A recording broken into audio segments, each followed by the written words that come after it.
This morning, the book that changed a city forever. 30 years after it was first published, Midnight in the Garden of Good and Evil has been re-released with a new afterword. Midnight spent 216 weeks on the New York Times bestseller list, more than any other nonfiction book in history. Its eccentric characters highlighted the city of Savannah, a place once sleepy, then suddenly thrust into a national spotlight following a series of homicide trials. The spotlight still hasn't faded.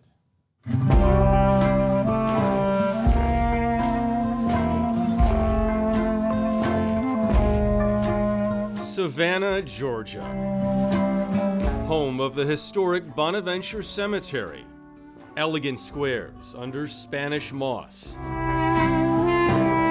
It's a beacon for visitors to the American South. A lot of that thanks to this man from up north. I lived in this neighborhood. This is pristine. It's more than pristine because some of the houses that needed fixing up hadn't been done when I got here. Now they're all in great shape. John Berendt began coming here from New York City in the 1980s and became so enamored that he decided to write a book. When you were writing it, did you ever imagine it would have the success that it did? As I was writing it, my feeling was, this is really working. And I never thought it would be a bestseller. Midnight in the Garden of Good and Evil was a smash hit, selling more than 5 million copies and leading to a movie from Clint Eastwood. Yes, I am nouveau riche, but then it's the riche that counts, now isn't it? The book is centered around the true story of Jim Williams, an antiques dealer charged with killing his young lover, Danny Hansford, in this very room in Savannah's famed Mercer House. You've never gotten tired of talking about all this. Savannah, this house, Jim Williams per se, because he was a charming, brilliant, extremely funny person. Told great stories. But it wasn't just Williams or his 4 criminal trials that people couldn't get enough of.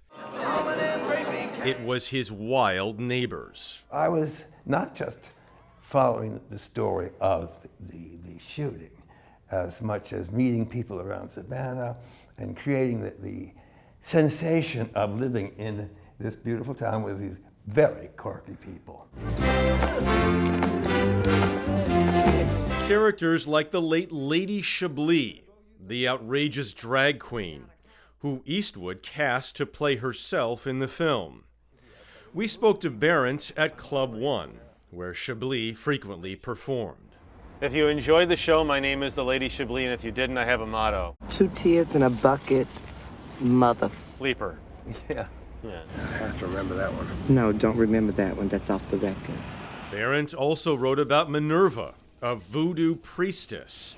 You trying to work me, boy? Luther Driggers, the man who kept threatening to poison the whole city. If I were you, I wouldn't drink the water today. And so many more. Patrick do love his morning walk. Savannahans love eccentric people. What is it about Savannah, do you think, that brings out that eccentricity? One thing about the South I noticed immediately when I got here was they love to talk. And what do you talk about most? Other people. I could get a lot of information about that person from that person, and a lot of information about that person from that person. People who read this book didn't just fall in love with the characters, they fell in love with you. Well, I'm happy to hear that. That's the first time I've heard that directly. But it was a story that was so engaging. It was not hard to let the reader know I was having a wonderful time. Berendt didn't actually visit Savannah until after the death of Hansford, so some of his second-hand accounts were presented first person. He says, all in service of the story. I wrote it the way I wrote it because the narrative flowed just right. Mm-hmm. And I'm glad I did that because it enabled the book to be much more enjoyable the way I wrote it. And I'm not sorry a bit. It is hard to imagine readers wanting it any other way. We watched as the current mayor of Savannah came up to Berendt.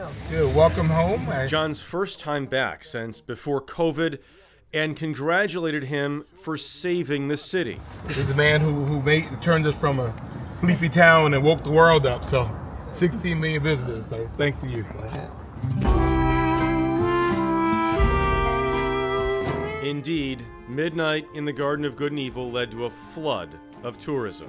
The Hamilton Turner House was completed in 1883. Tourism that, as we saw, has hardly tailed off. You say it's Savannah on steroids today. The pace is much faster, and there are more people. Even though it's busier now, Savannah still looks like Savannah. Do you worry that could change? I think the people running Savannah now know that they better not mess with it too much. And I expect that they will protect what's really great about the look of the town and how it works. I was blown away by the number of tourists. It was my first time to Savannah ever, and we were talking about this. Yeah, you were me surprised too. It's tourists everywhere. It's unbelievable. I was there like 2 years ago, and it really, or last year, it was crazy. Yeah. It's all tourists down there. I haven't been in 30 years. Shortly after, actually, the book and the movie came out, it was this sleepy, very, it's almost celestial in many ways. It is. Yeah. It's really gorgeous. beautiful. It was nice to visit with him.